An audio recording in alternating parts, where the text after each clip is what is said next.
Hello, this is going to be my review of the uh, Fujifilm FinePix XP90. A little bit late for this review, maybe about 4.5 years late. I got this camera about 4 years ago and I just wanted to talk about my experience with this product, the first ever Fujifilm product that I bought, so that maybe you just have an idea of what to expect from these cameras. Granted, I cannot speak for the models that came after this. There's quite a few, including a recent version which supposedly has 4K footage. So I'm just going to talk about my experience with this Fujifilm product, what I like and what I didn't like. This is not really an unboxing because I have already used it. I've taken it out of the box already. So this is the Fujifilm XP90. First, what I did like. I use this mainly not for taking photos, but for taking videos. Just a disclaimer. So I will put up some video tests and maybe some photo tests, but mostly I made this to record videos. Full HD quality video.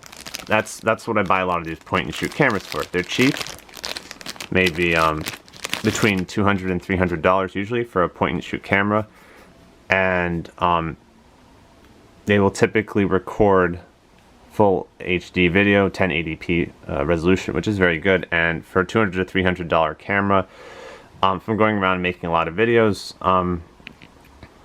not necessarily really professional quality filmmaking, then it's not a bad idea to have something like this. The XP90, what can I say about this? Well, first of all, it does record.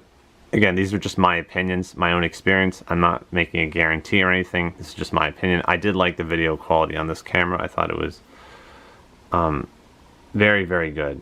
Large screen here, 5 times optical zoom, which is it's okay, I guess.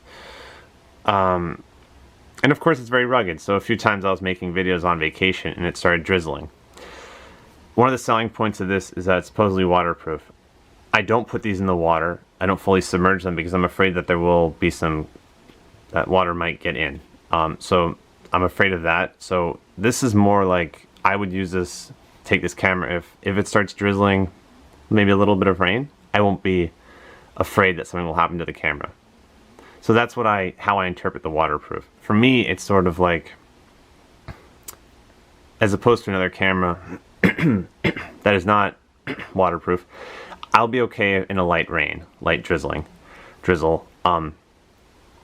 But I'm just too afraid to fully submerge it. So that's what I'm going to use this. That's what I use it for. It's rugged, waterproof in the sense that if it starts raining and I'm using this, I'll be okay. Use it for a few minutes before I put it away.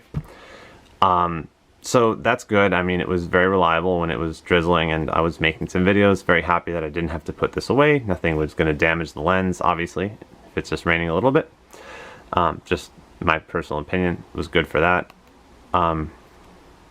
Quality, video quality, I liked it a lot. I didn't have any problems with the video quality. Now, here's 2 things that happened with this camera, which was very unfortunate. The first time we bought this camera, we were using it outside. It was very sunny, and there was actually some kind of condensation under the lens. Yeah, and when we returned it, we sent it back. They said there was like water damage, even though this had never touched water ever. There was condensation and water damage. Don't know how that happened. So we got a replacement.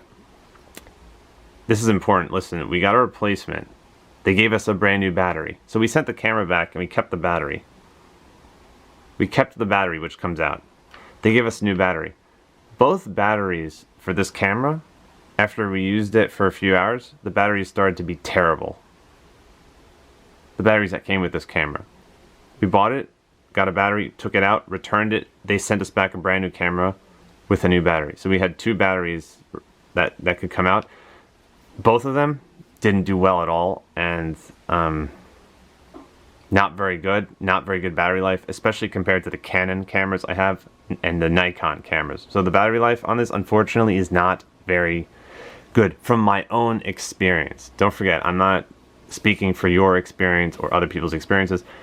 It just so happened that both batteries we got for this camera, specifically for this camera, batteries that are compatible here, official batteries that come with this camera, both of them just happen to not be very good, which is unfortunate because I don't really like to just go outside knowing that potentially I can only film for maybe 20 minutes or less, and then something's going to happen. Whereas with the Nikon or the Canon cameras I have, I can maybe film for an hour or more, and there's no issue. So that was the thing. Battery life was not very good, in my opinion, my experience with this camera.